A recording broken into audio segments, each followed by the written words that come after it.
इसी बीच देखिए भारत से एक बड़ी खबर आ रही है और ये बहुत बड़ी खबर है। प्रधानमंत्री नरेंद्र मोदी की अध्यक्षता में सीसीएस की बैठक, मिडिल ईस्ट में फंसे भारतीयों पर चर्चा। तो अभी जो जानकारी आ रही है, ये बैठक हो रही है प्रधानमंत्री नरेंद्र मोदी की अध्यक्षता में कैबिनेट कमेटी ऑन सिक्योरिटी की। और ये जो मिडिल ईस्ट में तनावपूर्ण हालात बने हैं, जिसमें इस वक्त हजारों भारतीय फंसे हैं, उनको लेकर भी चर्चा हो रही है। अगर पूरे मिडिल ईस्ट की बात करें तो करोड़ों भारतीय यहां पे हैं।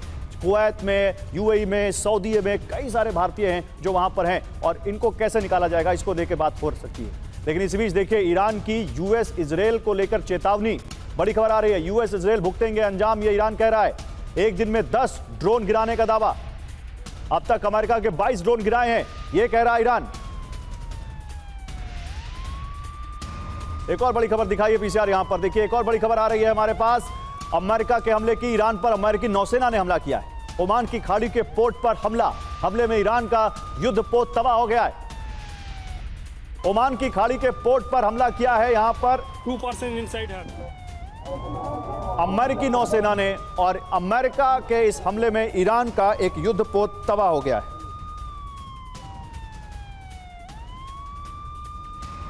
तो आपको समझाते हैं कि ईरान के नेक्स्ट टारगेट क्या हो सकते हैं।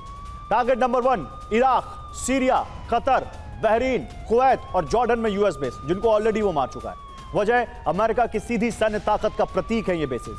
टारगेट नंबर 2 बहरीन में अमेरिकी नौसेना का 5वां बेड़ा, वहां भी हिट किया है। वजह ईरान के लिए सबसे संवेदनशील समुद्री मौजूदगी। Target number 3 Qatar, UAE, Jordan में यूएस एयरबेस और drone hub.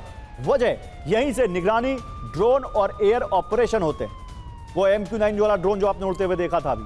Target number 4 Hormuz strait और लाल सागर पर अटैक कर सकता है। तेल सप्लाई पर असर, आर्थिक दबाव का वेपन हो सकता है। टारगेट नंबर 5 खाड़ी देश में अमेरिकी दूतावास और राजनयिक मिशन इसके टारगेट हो सकते हैं। वजह है आंतरिक जनभावनाओं को संतुष्ट करने का मकसद। टारगेट नंबर 6 अमेरिकी सहयोगी ढांचे को नेस्तनाबूद करना। वजह है इजरायल समेत यूएस के सारे दोस्त बड़े दुश्मन। अब यहां पर इन सब चीजों को देखते हुए अहमद ज़बूरा, एक छोटा सा मुझे यहां पर तर्क दीजिए। आप मुझे ये बताइए, यूएस सेंटकॉम के थ्रू अरब देशों की रक्षा करता है अमेरिका। अहमद ज़बूरा, आप तक मेरी आवाज आ रही है? अहमद ज़बूरा, आपको आवाज आ रही है? जी बिल्कुल। यूएस सेंटकॉम के थ्रू अरब देशों की रक्षा करता है अमेरिका और इसीलिए उसने अपने अरब देशों में बेसेस बना रखे हैं। लेकिन ये जो हिट अमेरिका बेसेस को किया है, लेकिन दुबई में तो अमेरिकी बेसेस से आगे निकल गया ईरान, और भी कई जगहों पर निकल गया। क्या इन देशों का रिएक्शन अप्रोप्रिएट है जो आपको लगता है, या ये रिएक्शन अभी और अग्रेसिव हो सकता है? क्या कर सकते हैं ये देश? कर तो बहुत कम सकते हैं, लेकिन कुछ करने की जरूरत नहीं थी, क्योंकि जो बेसिस हैं वहां पर सर, वहां से ये हवाई जहाज नहीं उड़े थे जिन्होंने हमला किया है। ये एयरक्राफ्ट कैरियर से गए थे और इजराइल से गए थे। तो बेसिस को ठोकना है आपने, फिर ये सुन्नी शिया डिवाइड को और तगड़ा कर दिया है कि जो सुन्नी देश हैं, अरब मोनार्कीज, वो सब आपके अगेंस्ट हो गए कि भाई हमें क्यों ठोक रहे हो। ये तो ऐसी चीज़ है सर, अगर मान लीजिए मेरे देश भारत का, मेरी माँ भारत का किसी और के साथ कुछ ऐसी बात हो जाती है, तो मेरा कहीं इन्वेस्टमेंट है श्रीलंका में, आप जाके उसको ठोक दो, मतलब क्या है उसका? कि इट मेक्स नो सेंस, क्योंकि आप उनके एक्चुअल बेसिस पर या जहाँ से हमले हो रहे हैं एयरक्राफ्ट कैरियर वगैरह, उनको कुछ नहीं कर पा रहे, तो फिर आप ये सॉफ्ट, रिलेटिवली सॉफ्ट टारगेट्स, ये जो अरब मोनार्कीज हैं, जो खाड़ी के देश हैं, उनके ऊपर आपने हमला किया। वही प्रूव किया है आपने जो मोनार्की शुरू से कह रही थी कि हम ईरान पर भरोसा नहीं कर सकते। बस एक और आपको मैं अपनी तरफ से एक ब्रेकिंग दे दूं sir. Please sir. Israeli defence force ने एक पिरामिड चार्ट पब्लिश किया है, पिरामिड का, कि जितने लोगों ने 7 अक्टूबर का मैसेकर जो हमास ने किया था, जिन्होंने प्लान किया था, सबके टॉप पे खमैनी था और बाकी सबको एलिमिनेट कर दिया है। और इजराइल की जनता इस समय बड़ी खुश हो रही है। आप ये कह रहे हैं, ये बड़ी बात आप कह रहे हैं। आप कह रहे हैं कि इस हमले का लिंक उन्होंने 7 अक्टूबर के नोआ फेस्टिवल पर हमास के अटैक से जोड़ा है, और वो कह रहे हैं उन्होंने पिरामिड बनाया था जिसमें सबसे टॉप पर खमेनी थे और नीचे हमास था। सबसे टॉप पे खमैनी थे, फिर बाकी उनके लीडर्स, और एग्जीक्यूशन करने के लिए हमास था। ये इजरायली डिफेंस फोर्स है। और सर जो भी हो, मैं उन पे भरोसा करता हूं, वो झूठ नहीं बोलेंगे। जितने लीडर से ये पूरा चार्ट आया मेरे पास कि सबको हमने खत्म कर दिया है। सो इजराइल का प्रतिशोध, रिवेंज अब पूरा हो गया है सर। इजराइल का रिवेंज पूरा हो गया, लेकिन इजराइल के अटैक नहीं रुक रहे हैं। सवाल यही है कि इजराइल के अटैक रुकेंगे कब? एक बड़ी खबर यहां पर दिखा देते हैं, फिर उसके बाद अपने दूसरे मेहमान के पास आते हैं, क्योंकि ईरानी सेना का जवाबी एक्शन भी तेज हो गया है। 7 देशों में ईरान के साथ एक साथ हमले हो रहे हैं।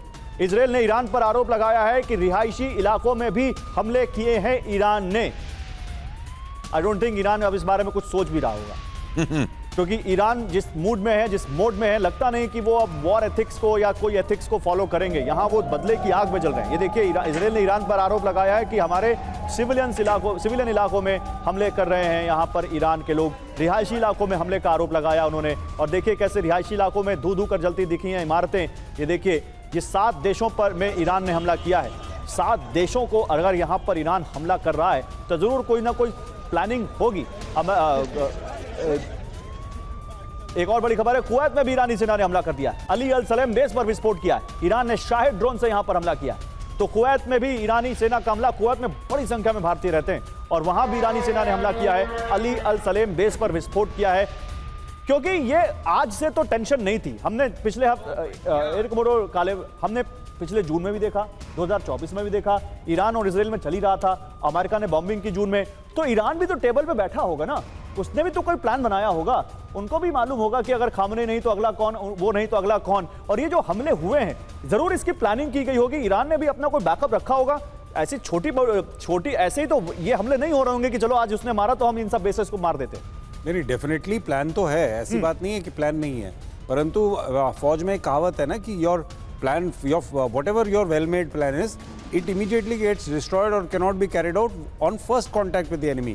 यानी आप जो भी प्लान करें, जब मोमेंट दुश्मन उसमें आ जाता है, आपको अपना प्लान इमीडिएटली बदलना पड़ता है। तो देखिए, हम यहाँ पर केवल कंजेक्चर कर रहे हैं ना, हमारे पास इंटेलिजेंस इन्फॉर्मेशन है ना, हमारे पास सैटेलाइट पिक्चर्स आ रही हैं। तो हम ये यहाँ पर बैठे हुए ये नहीं कह सकते कि ऐसा उन्होंने किया है।